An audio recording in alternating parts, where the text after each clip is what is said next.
साथियों नमस्कार। आज हम चर्चा करेंगे उत्तर प्रदेश PCS GS 5 के हिस्ट्री सेगमेंट पे। जो पहला पॉइंट है, उत्तर प्रदेश का इतिहास, सभ्यता, संस्कृति एवं प्राचीन नगर। उसी में इम्पोर्टेंट है महाजनपद, जिसके बारे में आपने सुना होगा। तो उत्तर प्रदेश से रिलेटेड सवाल बन सकता है कि उत्तर प्रदेश में कितने महाजनपद थे और उनकी विशेषता के बारे में बताइए। ये ध्यान रखिए कि इस उत्तर प्रदेश से रिलेटेड जितने भी सवाल आए यूपी रिलेटेड, उसमें आपको मैप तुरंत बना देना है। मैप बना करके उन जगहों को आप दर्शा सकते हैं। अब जानते हैं 16 महाजनपद थे टोटल। और उत्तर प्रदेश में कितने महाजनपद पड़ते हैं? आज के उत्तर प्रदेश को देखा जाए तो 8 महाजनपद उत्तर प्रदेश में पूर्ण या आंशिक तौर पर पड़ते हैं। तो कोई भी क्वेश्चन जब आप उसका इंट्रोडक्शन लिखते हैं तो इंट्रोडक्शन हमेशा बड़ा रोचक सा होना चाहिए, जो एग्जामिनर को इन्वॉल्व कर दे आपके आंसर में, उसको आपको उत्तर पढ़ने पर मजबूर कर दे। तो बाहुबली मूवी ज़्यादातर लोगों ने देखी होगी। बाहुबली फिल्म में जो नायक है, जो उसकी राजधानी, उसका क्या नाम है? माहिष्मती।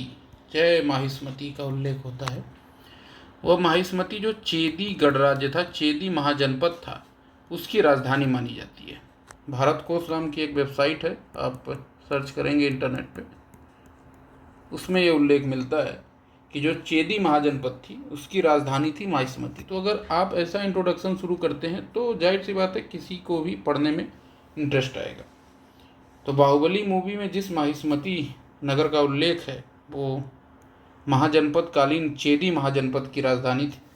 और 16 महाजनपद में से 8 वर्तमान उत्तर प्रदेश में आंशिक या पूर्ण रूप से अवस्थित है।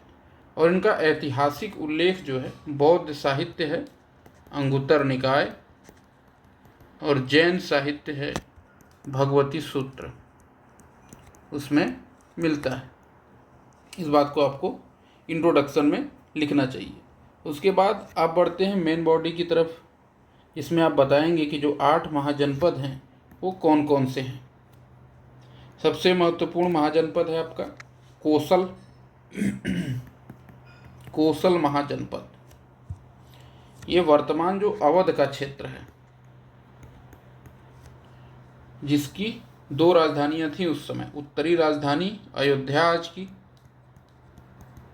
और दक्षिणी राजधानी थी श्रावस्ती। गोरखपुर की तरफ पड़ता है श्रावस्ती और अयोध्या। कोसल, और यहीं आप जानते हैं प्रसेनजीत और बुद्ध की भी बात आती है।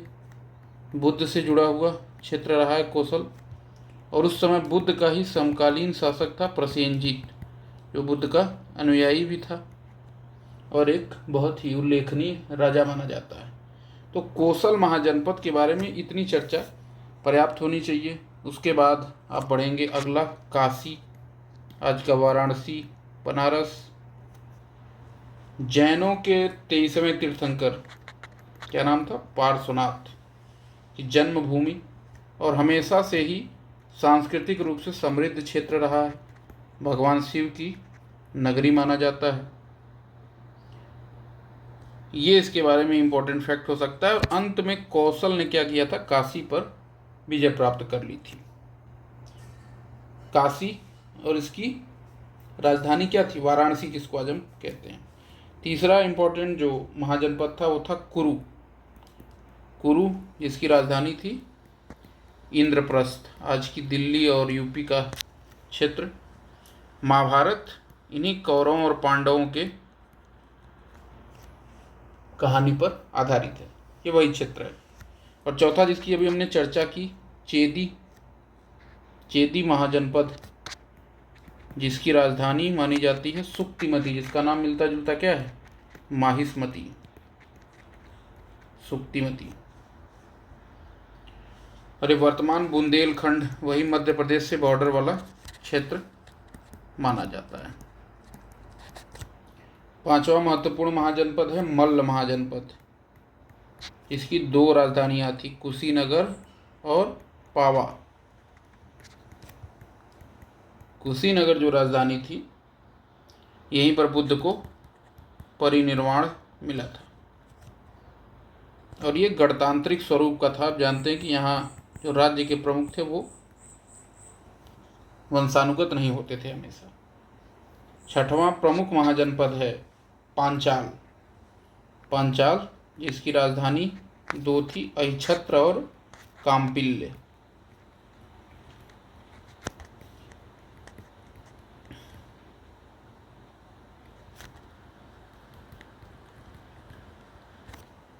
अहिछत्र और काम्पिल्य ये वर्तमान वही बरेली बदायूं का क्षेत्र है पांचाल। सातवां महत्वपूर्ण महाजनपद था वत्स, जिसकी राजधानी थी कौशाम्बी, जहां से सबसे युवा सांसद चुन करके आए हैं। इसका उल्लेख आप कर सकते हैं, बशर्ते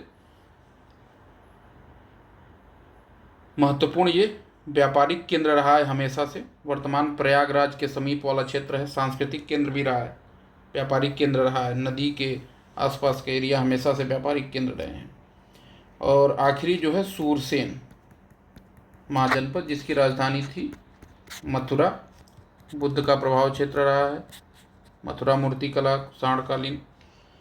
तो ये 8 महाजनपद के बारे में आप संक्षिप्त में चर्चा करेंगे, चाहे 125 वर्ड्स में आए चाहे 200 वर्ड्स में आए। फिर एक आप कंक्लूजन लिखेंगे जो कि हर उत्तर को आपको कंप्लीट करता है। एक निष्कर्ष लिखेंगे कि प्राचीन भारत के जो ये महाजनपद थे उन्हें सामाजिक, राजनीतिक और सांस्कृतिक विकास में, सामाजिक, राजनीतिक, आर्थिक एवं सांस्कृतिक विकास में बहुत ही महत्वपूर्ण योगदान दिया। और आज भी आप देख सकते हैं ज़्यादातर वो क्षेत्र जो है वो अपनी संस्कृति को संरक्षित किए हुए हैं। आधुनिकता से मिल करके वाराणसी को क्योटो बनाने की बात की जाती है, वैसे टेक्नोलॉजिकल एडवांसमेंट की बात की जाती है। तो बहुत सारे इसमें से नगरों ने अपने आप को आधुनिकता के हिसाब से परिवर्तित किया है, संरक्षित किया है, और इनकी विशिष्ट विशेषताएं आज भी बनी हुई हैं। तो एक ये आपका बेहतरीन कंक्लूजन हो सकता है। तो ये क्वेश्चन हमने देखा, इसका कंक्लूजन क्या हो सकता है, कौन से 8 महाजनपद हैं, और क्या आप इसका इंट्रोडक्शन लिख सकते हैं, एक बेहतरीन इंट्रोडक्शन, और एक मैप आप जरूर उत्तर प्रदेश का बनाएं और इनको 8 को इसमें दर्शाएं। धन्यवाद।